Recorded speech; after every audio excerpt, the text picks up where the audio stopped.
Assalamualaikum warahmatullahi wabarakatuh. Perkenalkan, nama saya Ahmad Hadi Saputra. Di sini saya akan menjelaskan tentang teori aliran organisasi klasik. Pengertian organisasi klasik yaitu memiliki asumsi bahwa organisasi selalu memiliki susunan yang rasional dan logis, baik secara ekonomis maupun pencapaian efisiensi.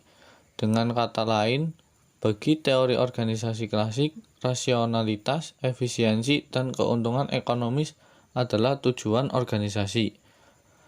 Sedangkan teori organisasi merupakan suatu teori yang digunakan sebagai alat atau dasar pemikiran untuk menentukan aktivitas serta kegiatan yang ada pada tiap organisasi tersebut.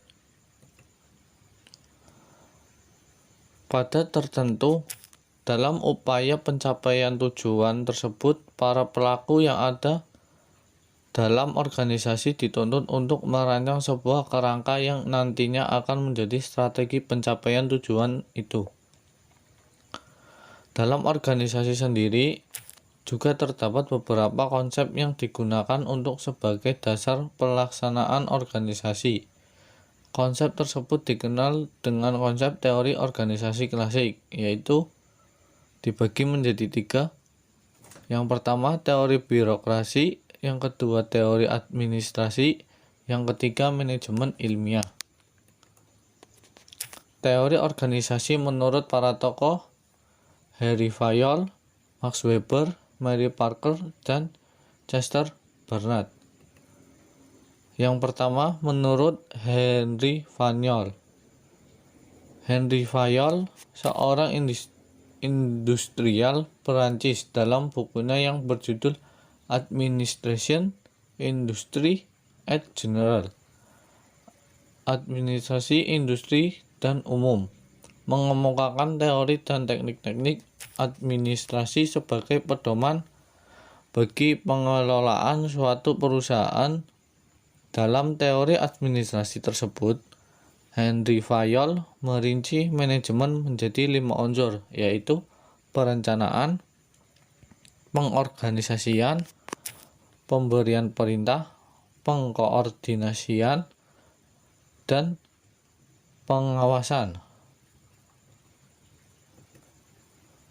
Yang kedua, menurut Max Weber, organisasi ideal pastilah sebuah birokrasi yang aktivitas dan tujuan dipikirkan secara rasional dan pembagian tugas dari para karyawan dinyatakan secara jelas atau logis.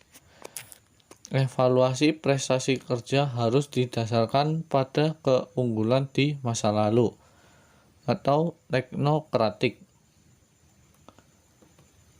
Yang ketiga, menurut Mary Parker, memperkenalkan konsep hubungan manusia dan struktur organisasi. Kelompok merupakan tempat individual dapat menggabungkan bakat yang berbeda-beda menjadi sesuatu yang lebih besar.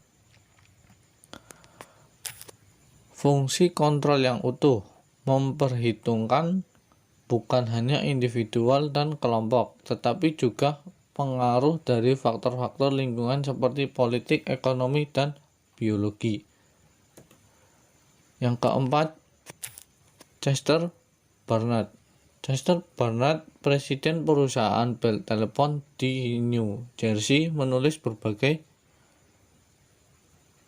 macam subjek manajemen dalam bukunya yang berjudul The Function of the Executive, yang ditulis pada tahun 1938.